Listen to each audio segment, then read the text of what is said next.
Thank you so much. Thank you for this. I call it a pilgrimage. I would like to put it in the context of 1958, the Irish initiative on the Non-proliferation Treaty, the Irish resolution, Irish first signature of the NPT.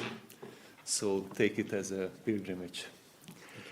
And I'm honored to be here, and I'm honored to pay respect what Ireland has been doing since that time as well, in so many fora on so many occasions. Thanks for that. It's, as I understand, there are two components. So in the first part, I will deliver what was prepared, and then I will speak my mind.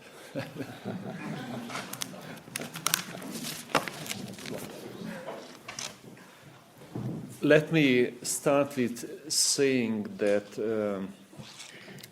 the CTBT is the longest thought, hardest fought treaty, using the words of former President Clinton.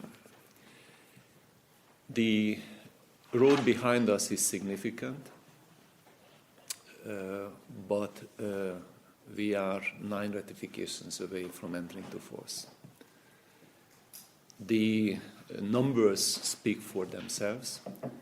We have 151 countries who ratified the treaty, and we have 182 countries who are members of the organizations. If you compare to other treaties, even the Landmine Convention, and the time frame is very similar, the numbers are similar. Unfortunately, the countries who are missing, their list is similar as well. But we are not in force. We, at the same time, are very much trying to see what are the opportunities offered by what the ambassador described as the new opening by the American administration, and what is the set of developments which might lead us forward. Here, I would love to say that it's not necessarily a question of if, but when, but in the questions and answers context, we might explore a bit why we have to add certain nuances, whether it's a question of if or not an if, but rather a when. We are not waiting just for better times. I would like to recall here the words which I took down from President Obama's September 2009 UN General Assembly statement. And let me quote him. This is what we have already done, referring to some of the steps the administration initiated by September 2009. But this is just a beginning. Some of our actions have yielded progress. Some have laid the groundwork for progress in the future. But make no mistake, this cannot solely be America's endeavor.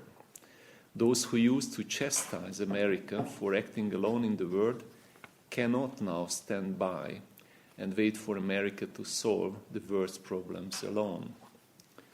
We have sought, in word and deed, a new era of engagement with the world. And now is the time for all of us to take our share of responsibility for a global response to global challenges. These are important words, and these are reminders that we have to phrase the question not just what they can do, what the US administration can do, but what we can do. And let me describe what we as the Preparatory Commission are trying to do. Number one, we are building the verification regime. And Since the Commission started its work, we have put in place 80% of what is called the verification system of the test ban treaty. Monitoring stations all around the world which are providing continuous data. A system which flexed its muscles in an unfortunate context, but in 2006, North Korean first test, in 2009, North Korean second test. Just during the last 5 years, we have tripled the amount of data coming from these stations and the data being distributed to member states. We have created a new communication infrastructure, important advances we are making in analytical methods and software. Why it is important? To put it in a context, the verification system is different from other verification systems. Number one, the way the information is gathered. We are gathering information from stations which are on the territory of 90 countries. Information gathering is all-inclusive. You recall all the discussions, 2003, 4, 5 type of discussions, how far there is trust in the information on verification.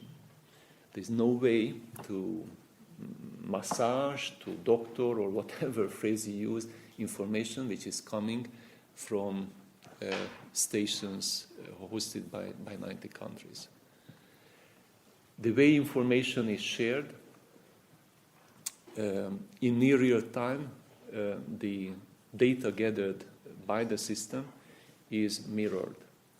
110 countries, 1,200 institutions are getting this information. There is absolute transparency of not just what is coming in, but what is the basis for some of the verification-related conclusions. We are doing the processing. We are giving software to member states to do the processing on their own. If they would like to trust us, they can rely on our data products. If they would like to check whether we are doing the right things, they can compare their results with our results. This is done in, again, near real time. To give you one example, when on the 25th of May, 2009, when the second DPRK test happened, by the time at 9 o'clock in the morning, Vienna time, when we had a briefing for members of the organization about what happened, by that time, all family members had all the raw data and all the processed information in capitals in those 1,200 different institutions. By the time they had to attend a Security Council meeting in New York in the afternoon, not just the permanent members of the Security Council, but the non-permanent members of the Security Council, Burkina Faso and Costa Rica and Uganda, and even countries like Turkey and Austria, they were well equipped with information. The system is not in operations. Officially, operations will start when entry into force will happen. But this is a reminder that there is an all-inclusive verification arrangement where the playing field is leveled. It's all-inclusive.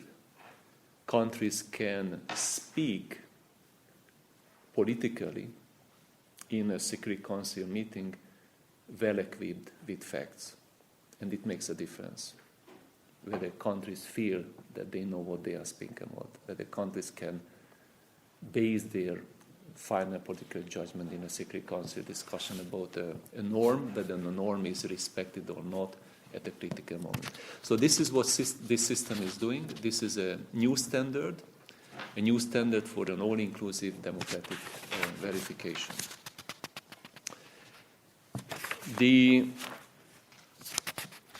On the political side, what we are doing is Again, we are not waiting for better times. We are not waiting just for others to pull their act together. We have reached the 150th ratification last year in a ministerial meeting. Since 2000, when the 2000 NPT conference produced a result, which was the last positive NPT review conference, we gathered around 100 additional ratifications. Those 10 years, the decade was not the golden age of multilateralism, nuclear disarmament, nuclear non-proliferation. We moved from 50 ratifications to 150 ratifications. And yes, we are 9 ratifications away from entering into force, but this is an absolutely clear message from 151 countries by now where they would like to move and where they would like others to be moved as well. We are, as an organization, picking up these ratifications, both from this Annex 2 category, which is defining for entry into force, and from the category which is not belonging to the critical ratifications for entry into force. These things are very much interrelated. To give you one example, in the context of ASEAN, the ratification of Vietnam and Indonesia are a must for entry into force. At the same time, it makes a difference whether we have Malaysia on board, whether we have Philippines on board, or hopefully in the future we have Thailand on board, we have Brunei on board, and Indonesia might be the only one from the ASEAN region together with Myanmar who are not ratifiers of the CTBT. So we see a relationship between smaller non-Annex 2 ratifications and the bigger defining ratifications. And again, countries are voting with their feet. All those who invested political capital, invested scientific and financial capital, they did it during the last 10 years, not because they were politically blind, not because they didn't see that there was a crisis of multilateralism, but just because of that. And notwithstanding the crisis, that was their choice. They invested around $1 million in the regime. So the direct and indirect financial investment in this system is by now $1 billion. They invested around 10,000 scientist years in this system. So if I compound the number of scientists working on this system, just for the last 13 years, this is a 10,000 scientist year investment by the international community. They wouldn't invest if they would think that it's in vain. Okay, so it's an investment in the future, and the strong expectation is that it will pay off. The treaty is part and parcel of the NPT regime. The NPT is called the cornerstone of nuclear disarmament and nuclear non-proliferation. The CTBT, for me, could be described as a glue which is binding together the different components of the regime. The regime is a multi-component regime. So it has the safeguards elements, it has nuclear weapon-free zones, it has the different test bans, partial test ban and comprehensive test ban. It has negative security guarantees, it has export control, it has physical protection, safety, security. All these elements are representing the components of the non-proliferation regime. If you take many of these elements, the absence, or positively speaking, the presence of the test ban is a facilitator that these components will remain strong And as a result of a binding force, a glue, the regime will stay together. Let me illustrate. It's very difficult to foresee, for example, further deeper cut on the side of the US and the Russian Federation if, besides the quantitative elements, the qualitative door remains open. If the test ban door remains open for US, Russian Federation, for others, it will not facilitate to go beyond the New START agreement levels in the future. It might not facilitate to address sub-strategic nuclear weapons because of the interrelationship of some other countries as well. If you take FMCT, it's a contradiction to try to close the FMCT door to the production of new fissile materials for military purposes, at the same time to leave the test ban door open, because if the test ban door is closed, the supply side pressure to produce more and more fissile material for new and new types of weapons will not work. The logic is broken. There is no possibility to test new types of warheads. If you take nuclear weapon-free zones, again, it's very difficult to see those arrangements working with a number of countries who are belonging to certain regions having hands which are untimed in a qualitative way, while others are undertaking important legal obligations. I could continue why the test ban is a glue, a binding force for the components of the regime. It's a part and parcel of it. Because of that, it's important to see how the potential of the treaty can be deployed in a situation where the regime is facing very serious challenges, in a situation where there are very few potential breakout points. It's not just about whether in the NPT review conference participants will somehow muddle through the 4 weeks and they will produce a document. It's a question about these ingredients, whether they are working in the future. I did not mention the safeguards ingredient, whether the safeguard system, the additional protocol, IIEA will be functioning or not, and all those components I mentioned. There are very few breakout points. There are very few areas where a positive difference can be made in the next couple of years. CTBT is probably the only one which is meaningful enough historically. This is an idea probably as old as the Irish initiative. Meaningful enough substance-wise, and close enough that it can be delivered.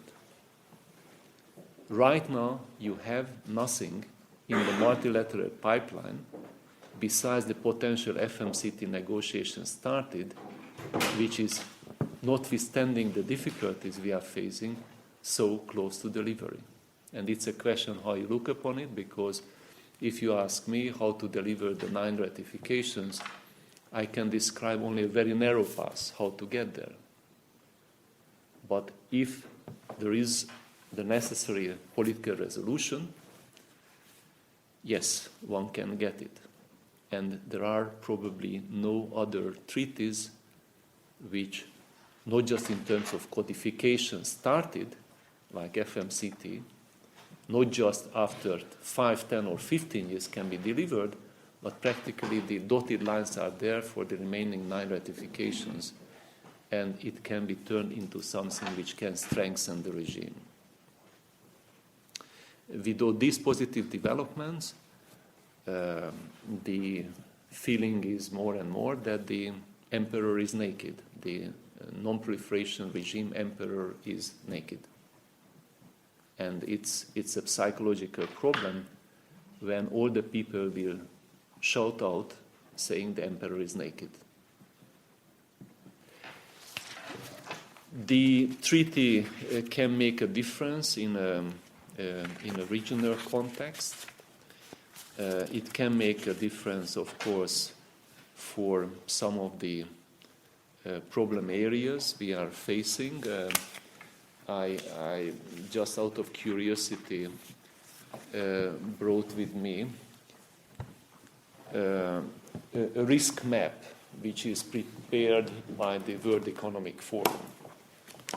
And the message of the World Economic Forum in terms of the risk map is that there are multiple risks, and they are putting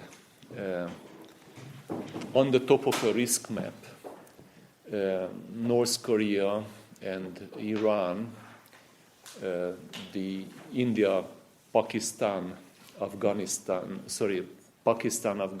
area,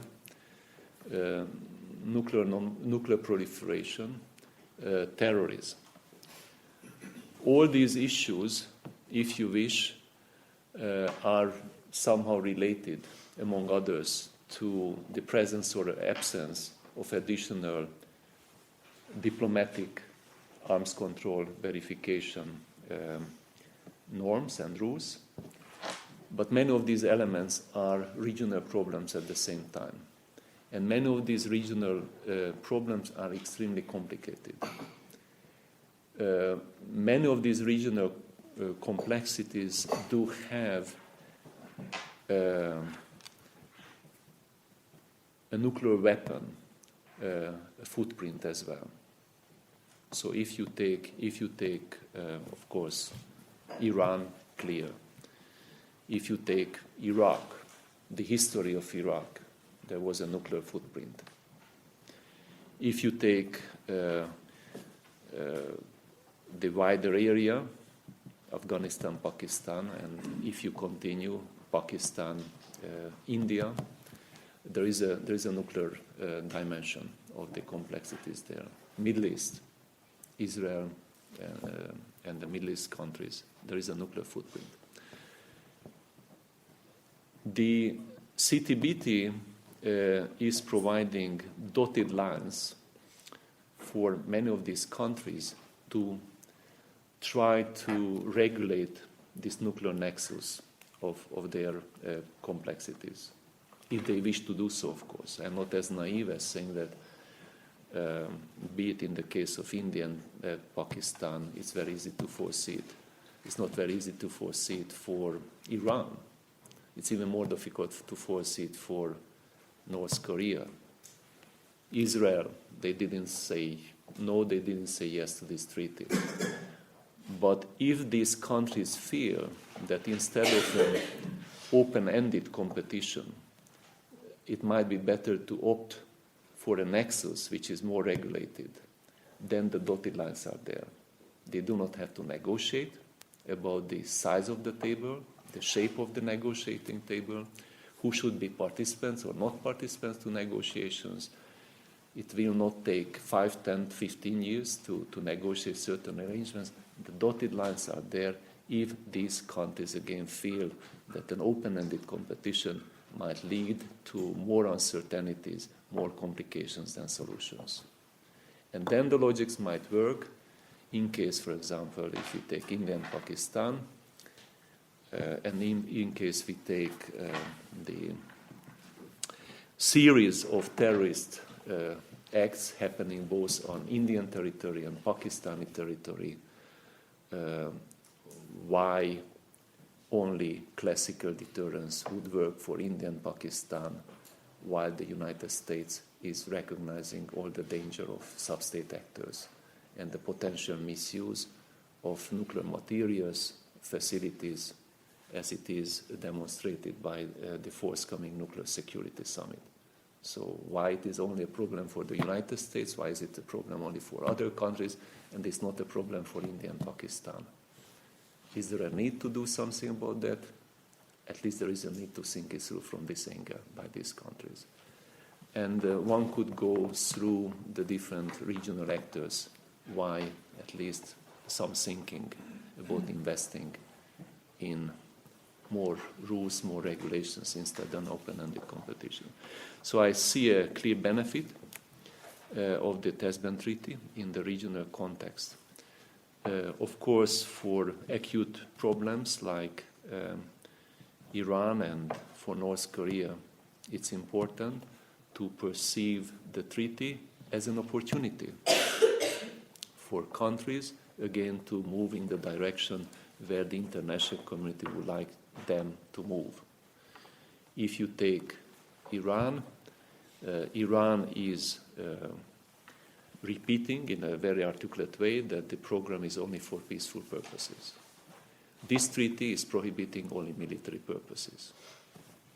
So pull together these two, and it's clear that if Iran is serious about the rationale behind its program, then the easiest and quickest way to demonstrate as one of the guarantees that there is a clear line for Iran to ratify the Comprehensive Nuclear Test Ban Treaty and to join others in the international monitoring system and to do what others are doing. North Korea, denuclearization of the Korean Peninsula cannot be complete without closing the qualitative test ban door to future tests. It's not just an issue for the neighbors, it's an issue of a potential wider proliferation risk. With each and every test, North Korea is improving its capabilities, it's improving the weight to yield ratio of warheads, it's improving the chances that those warheads could be put on the top of a missile, it's improving the chance as well that these technologies will not remain only available to North Korea, but it might be popping up not just in the neighbor countries of the region, but they might be popping up practically anywhere around the world. These are the benefits the treaty can offer, but these benefits can only work if countries themselves see the benefits. The road ahead to the 9 ratifications, which should fall in place, is not through arm twisting. I don't believe that even with the US administration ratifying the test ban treaty, arm twisting or massage might be enough, unless those countries see that it is in their own national interest to join the treaty.